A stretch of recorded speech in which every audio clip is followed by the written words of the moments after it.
কোথাও থেকে যদি 1-2 কোটি টাকা পড়ে পেতাম পুরো মজা এসে যেত ব্রো।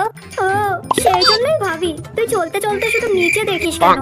আরে আম্বানির বাড়ির আশেপাশে চলে যা, ওইখানে 1 কোটি টাকা পড়ে পেয়ে যেতে পারিস। কোটি তো ছাড়ো, 50 পয়সাও কোথাও মিলবে না। ওইখানে সকাল সন্ধ্যা দুবেলার রাস্তা ঝাড় দিয়ে সাফাই হয়, ওইখানে নাকি কুড়িয়ে পাবে। আর তার উপর আম্বানির বাড়ি অব্দি পৌঁছানো টাকা জোগাড় করতেই ওর 2 বছর সময় লেগে যাবে। ওই হ্যালো, এতটাও ভিখারি ভেবো না আমাকে।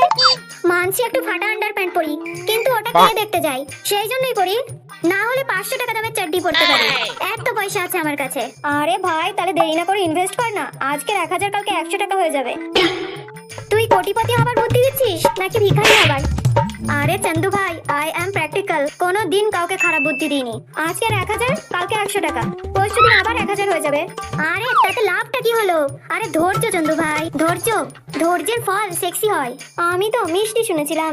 হ্যাঁ তো আমি ওটাই বলছিলাম, পরশু আবার 1000 হয়ে যাবে, সরশু 10,000, তরশু 1 লাখ, এরকম করতে করতে একদিন 1 কোটি হয়ে যাবে। আচ্ছা তার মানে তো তোরও আছে। তোর কত হয়েছে? এখন অব্দি 1000ই আছে, কিন্তু বি পজিটিভ না, যদি যায় 1000ই তো যাবে। না মানছি 1000 অনেকটাই বেশি টাকা, কিন্তু একটু পজিটিভলি ভেবে দেখ, গেলে খুব জোর 1000 টাকাই যাবে, কিন্তু যদি আসে 1 লাখ, 1 কোটি, এরম পজিটিভ ভাবনা চিন্তা নিয়ে চললে না পাক্কা বরবাদ হয়ে যাবে। ম্যাগি বানাতে জানে না, চললো বিরিয়ানি বানাতে। এত সহজেই যদি কোটিপতি হওয়া যায়, দেশের লোক কি তাহলে ঘাস খায় নাকি?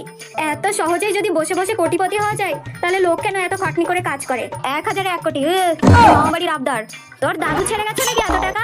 1000 10,000 বলে তাও মেনে নিতাম। আরে আমার তো 10,000ও ঠিক আছে, তুই শুধু বল কিভাবে কি করতে হবে। ইউটিউবে গিয়ে দেখে নে, সব পেয়ে যাবি। ফাঁসাচ্ছি কিন্তু তোকে চন্দু, তোর পয়সা ডুবিয়ে দেবে। হ্যাঁ ঠিক আছে ডুবে যাক, আমারই তো টাকা, তোর কি? তুই থাক তোর ভয় নিয়ে, এত ভয় থাকলে জীবনে আর কিছুই করতে হবে না। বড় কিছু পেতে গেলে লাইফে রিস্ক নেওয়াটা ভীষণ জরুরি। এবার তো চন্দু কোটিপতি হয়েই ছাড়বে, just wait and watch.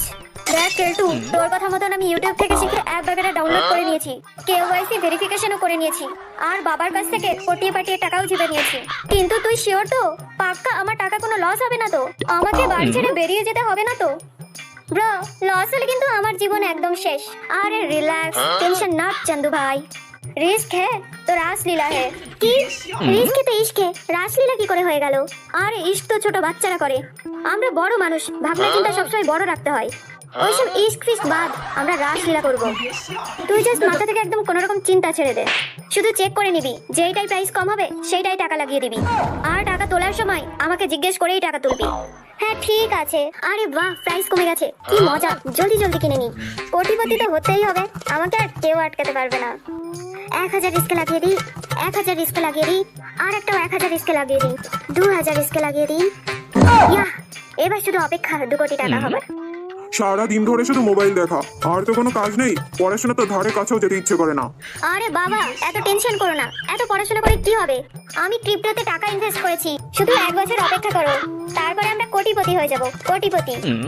Just wait and watch. তো বসে বসে কোটিপতি? হ্যাঁ হ্যাঁ বসে বসে, দাঁড়িয়ে দাঁড়িয়ে, শুয়ে শুয়ে, খেতে খেতে, ধুতে ধুতে, চান করতে করতে এই চান্দু হয়ে যাবে কোটিপতি। পাড়ার লোকজন শুধু হা হয়ে দেখতে থাকবে। আরে তুই কি আজকাল নেশা মেশা করা শুরু করেছিস নাকি? তো ভুলভাল বকে যাচ্ছিস কেন? লটারি লেগেছে নাকি? এরকম কিছু আমাদের বংশে কোনোদিন হয়নি, আর হবেও না। আরে বাবা মিরাক্কেল, যখন তখন যার তার জীবনে হতে পারে, তাহলে সবাই কোটিপতি হয় না কেন? কারণ সবাই সিটি গোল্ড। হ্যাঁ তোর মতন। আরে না বাবা, আমি তো পিওর গোল্ড। চন্দু, চন্দু ভাই। আরে ভালো কথা বলছি শোন, এইসবের চক্করে পড়িস না, এসব ভাগ্যের ব্যাপার, যার ভাগ্য খুব ভালো হয় একমাত্র সেই পায়। ওফ বাবা, তাহলে বুঝে নাও আমার ভাগ্যে 1 কোটি টাকা লেখাই আছে। ও হো হো হো, হা হা হা। আরে আমি তোর বাপ, কত পাপ করে যে হয়েছি উপরবেলাই জানে। তোর মায়ের থেকে বেশি আমি তোর জ্বালাতন সহ্য করেছি। তোর ভাগ্যের ব্যাপারে আমার খুব ভালো করে জানা আছে। তুই যদি কোনোদিন রাস্তায় 100 টাকাও পড়ে পাস, ভালো করে চেক করে দেখিস নোটটা নকল। কোনো মেয়ে যদি কোনোদিন তোর দিকে তাকায় না, ভালো করে চেক করে দেখে আসিস মেয়েটার চোখ টেরা। তুই যদি কোনোদিন পরীক্ষায় 60% পাস না, বুঝে নিস টিচার গাঁজা খেয়ে খাতা দেখছিল। আর আমার কানে যদি কোনোদিন তোর নামে কিছু প্রশংসা আসে না, আমি বুঝে যাব আমার কানে কিছু গন্ডগোল হয়েছে, আমাকে ইমিডিয়েট ডাক্তার দেখাতে হবে। আরে কি রুম বাবা ইয়ার, নিজের ছেলেকে নিজেই রোস্ট করছো। আচ্ছা তো তুই কালকে এই জন্যই আমার কাছ থেকে 3000 টাকা নিয়েছিলি? বাবা যদি আমার ভাগ্য না বদলায়, আর যদি 3000 এর জায়গায় 3 লাখ টাকা না ফেরত দিতে পারি, তাহলে আমার নাম বদলে দিও। নাম বদলে কি আমি ঘাস কাটবো? আমার টাকাই চাই। আরে বাবা চিল, কিচ্ছু হবে না। চিল না, আমি একদম কিল করে দেবো যদি উল্টো পাল্টা কিছু হয়। হ্যালো ফ্রেন্ড, এখনই খবর পাওয়া গেল যে ভারত সরকার যখন তখন ক্রিপ্টো ব্যান করে দিতে পারে। সবাইকে সতর্কবার্তা যে যে যার অ্যাকাউন্টে এখনই টাকা তুলে নাও। স্টক মার্কেটে এসেছে বড় সড়ো ঝড়, মার্কেট চলছে ডাউন। আপনারা কি কি শুনছেন? এক কথা আর কতবার বলবো, মার্কেট চলছে ডাউন। আমার 5,000 টাকা ব্রো। আগে দেখি তো কত লস হলো।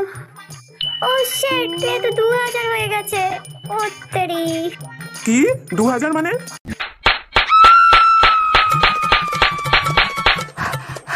আরে বাবা ইয়ার। কি বাবা ইয়ার, তোকে তো আমি আজকে মেরেই ফেলবো। না মানে সরি বাবা, আর এরকম করবো না। এবার থেকে মন দিয়ে পড়াশোনা করে চাকরি করব।